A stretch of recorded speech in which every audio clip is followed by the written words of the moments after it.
हरतालिका तीज व्रत कथा। एक कथा के अनुसार मां पार्वती ने अपने पूर्व जन्म में भगवान शंकर को पति रूप में प्राप्त करने के लिए हिमालय पर गंगा के तट पर अपनी बाल्यावस्था में अधोमुखी होकर घोर तप किया। इस दौरान उन्होंने अन्न का सेवन नहीं किया, काफी समय सूखे पत्ते चबाकर ही काटे और फिर कई वर्षों तक उन्होंने केवल हवा ही ग्रहण कर जीवन व्यतीत किया। माता पार्वती की यह स्थिति देखकर उनके पिता अत्यंत दुखी थे। इसी दौरान एक दिन महर्षि नारद भगवान विष्णु की ओर से पार्वती जी के विवाह का प्रस्ताव लेकर मां पार्वती के पिता के पास पहुंचे, जिसे उन्होंने सहर्षि स्वीकार कर लिया। पिता ने जब बेटी पार्वती को उनके विवाह की बात बतलाई तो वे बहुत दुखी हो गईं और जोर जोर से विलाप करने लगी। फिर एक सखी के पूछने पर माता ने उसे बताया कि वे ये कठोर व्रत भगवान शिव को पति रूप में प्राप्त करने के लिए कर रही हैं, जबकि उनके पिता उनका विवाह श्री विष्णु से कराना चाहते हैं। तब सहेली की सलाह पर माता पार्वती घने वन में चली गईं और वहां एक गुफा में जाकर भगवान शिव की आराधना में लीन हो गईं। मां पार्वती के इस तपस्विनी रूप को नवरात्रि के दौरान माता शैलपुत्री के नाम से पूजा जाता है। भाद्रपद शुक्ल तृतीया तिथि के हस्त नक्षत्र में माता पार्वती ने रेत से शिवलिंग का निर्माण किया और भोलेनाथ की स्तुति में लीन होकर रात्रि जागरण किया। तब माता के इस कठोर तपस्या से प्रसन्न होकर भगवान शिव ने उन्हें दर्शन दिए और इच्छानुसार उनको अपनी पत्नी के रूप में स्वीकार कर लिया। मान्यता है कि इस दिन जो महिलाएं विधि विधान पूर्वक और पूर्ण निष्ठा से इस व्रत को करती हैं, वे अपने मन के अनुरूप पति को प्राप्त करती हैं। साथ ही यह पर्व दाम्पत्य जीवन में खुशी बनाए रखने के उद्देश्य से भी मनाया जाता है। जिसके दिव्य केशों पर मंदार के पुष्पों की माला शोभा देती है और जिन भगवान शंकर के मस्तक पर चंद्र और कंठ में मुंडों की माला पड़ी हुई है, जो माता पार्वती दिव्य वस्त्रों से तथा भगवान शंकर दिगंबर वेश धारण किए हैं, उन दोनों भवानी शंकर को नमस्कार करता हूँ।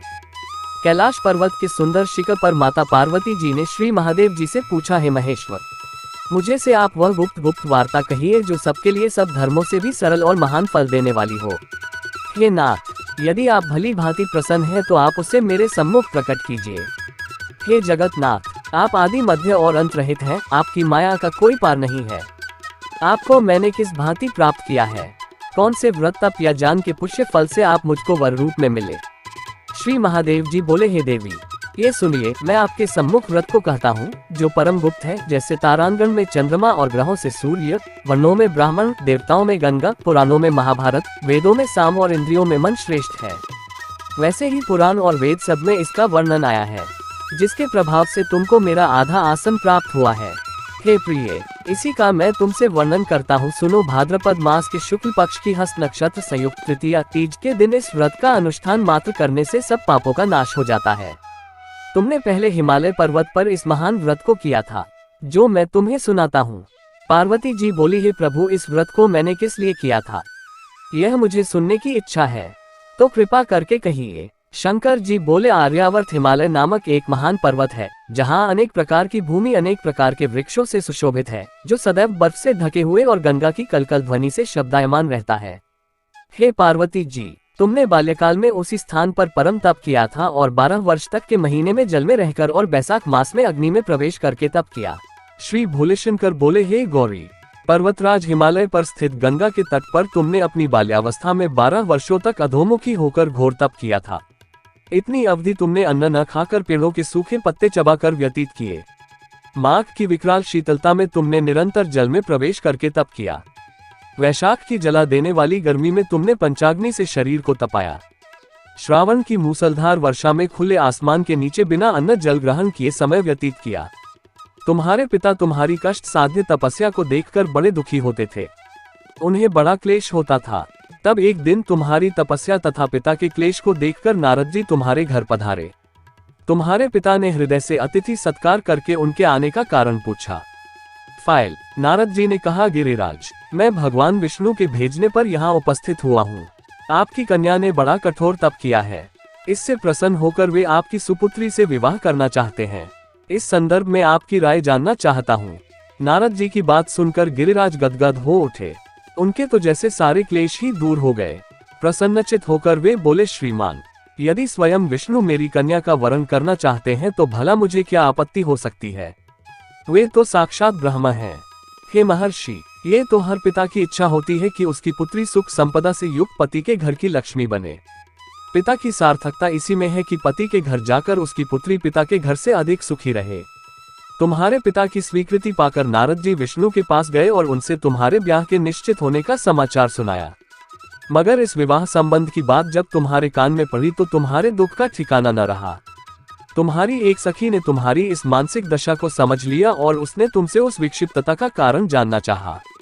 तब तुमने बताया, मैंने सच्चे हृदय से भगवान शिव शंकर का वरण किया है, किंतु मेरे पिता ने मेरा विवाह विष्णु जी से निश्चित कर दिया। मैं विचित्र धर्म संकट में हूँ, अब क्या करूँ? प्राण छोड़ देने के अतिरिक्त अब कोई भी उपाय शेष नहीं बचा है। तुम्हारी सखी बड़ी ही समझदार और सूझबूझ वाली थी। उसने कहा, सखी, प्राण त्यागने का इसमें कारण ही क्या है? संकट के मौके पर धैर्य से काम लेना चाहिए। नारी के जीवन की सार्थकता इसी में है कि पति रूप में हृदय से जिसे एक बार स्वीकार कर लिया, जीवन पर्यंत उसी से निर्वाह करे। सच्ची आस्था और एकनिष्ठा के समक्ष तो ईश्वर को भी समर्पण करना पड़ता है। मैं तुम्हें घनघोर जंगल में ले चलती हूँ, जो साधना स्थली भी हो और जहाँ तुम्हारे पिता तुम्हें खोज भी न पाए। वहां तुम साधना में लीन हो जाना। मुझे विश्वास है कि ईश्वर अवश्य ही तुम्हारी सहायता करेंगे।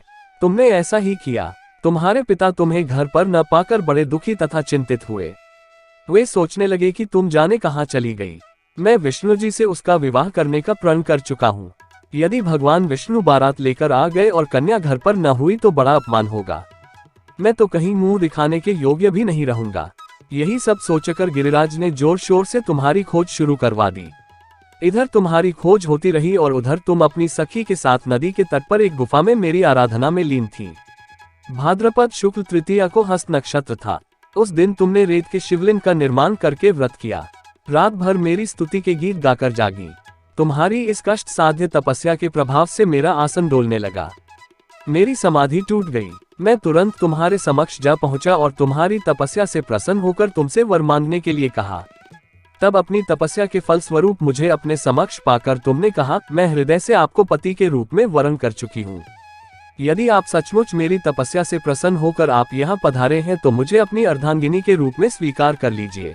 तब मैं तथास्तु कहकर कैलाश पर्वत पर लौट आया। प्रातः होते ही तुमने पूजा की समस्त सामग्री को नदी में प्रवाहित करके अपनी सहेली सहित व्रत का पारणा किया। उसी समय अपने मित्र बंधु व दरबारियों सहित गिरिराज तुम्हें खोजते खोजते वहां आ पहुंचे और तुम्हारी इस कष्ट साध्य तपस्या का कारण तथा उद्देश्य पूछा। उस समय तुम्हारी दशा को देखकर गिरिराज अत्यधिक दुखी हुए और पीड़ा के कारण उनकी आंखों में आंसू उमड़ आए थे। तुमने उनके आंसू पोंछते हुए विनम्र स्वर में कहा, पिताजी, मैंने अपने जीवन का अधिकांश समय कठोर तपस्या में बिताया है। मेरी इस तपस्या का उद्देश्य केवल यही था कि मैं महादेव को पति के रूप में पाना चाहती थी। आज मैं अपनी तपस्या की कसौटी पर खरी उतर चुकी हूँ। आप क्योंकि विष्णु जी से मेरा विवाह करने का निर्णय ले चुके थे, इसलिए मैं अपने आराध्य की खोज में घर छोड़कर चली आई। अब मैं आपके साथ इसी शर्त पर घर जाऊंगी कि आप मेरा विवाह विष्णु जी से न करके महादेव जी से करेंगे। गिरिराज मान गए और तुम्हें घर ले गए। कुछ समय के पश्चात शास्त्रोक्त विधि विधान पूर्वक उन्होंने हम दोनों को विवाह सूत्र में बांध दिया। हे पार्वती, भाद्रपद की शुक्ल तृतीया को तुमने मेरी आराधना करके जो व्रत किया था, उसी के फलस्वरूप मेरा तुमसे विवाह हो सका। इसका महत्व यह है कि मैं इस व्रत को करने वाली कुंवारियों को मनोवांछित फल देता हूँ। इसलिए सौभाग्य की इच्छा करने वाली प्रत्येक युवती को यह व्रत पूरी एकनिष्ठा तथा आस्था से करना चाहिए। इसके बाद भगवान शिव और पार्वती जी का विधि पूर्वक पूजन करे, अनेकों नैवेद्यों का भोग लगावे और रात को जागरण करे। नारियल, सुपारी, जमवारी, नींबू, लौंग, अनार, नारंगी आदि मौसमी फलों और फूलों को एकत्रित करके धूप, दीप आदि से पूजन करके कहें, हे कल्याण स्वरूप शिव, हे मंगल रूप शिव, हे मंगल रूप महेश्वरी, हे शिव, सब कामनाओं को देने वाली देव, तुम्हें नमस्कार है। कल्याण स्वरूप माता पार्वती, हम तुम्हें नमस्कार करते हैं। भगवान शंकर जी को भी सदैव नमस्कार करते हैं। हे सिंहवाहिनी, मैं सांसारिक भय से व्याकुल हूँ, तुम मेरी रक्षा करो। हे महेश्वरी, मैंने इसी अभिलाषा से आपका पूजन किया है। हे माता पार्वती, आप मुझसे प्रसन्न होकर सुख और सौभाग्य प्रदान करें। इस प्रकार के शब्दों द्वारा उमा सहित शंकर जी को पूजन करें। विधि के साथ कथा सुनकर ब्राह्मण को दान दक्षिणा भें करें। इस प्रकार से व्रत करने वाले के सभी कष्ट नष्ट हो जाते हैं। अगर आपको हमारी यह वीडियो अच्छी लगी हो तो चैनल को सब्सक्राइब और वीडियो को लाइक शेयर जरूर कीजिएगा। धन्यवाद।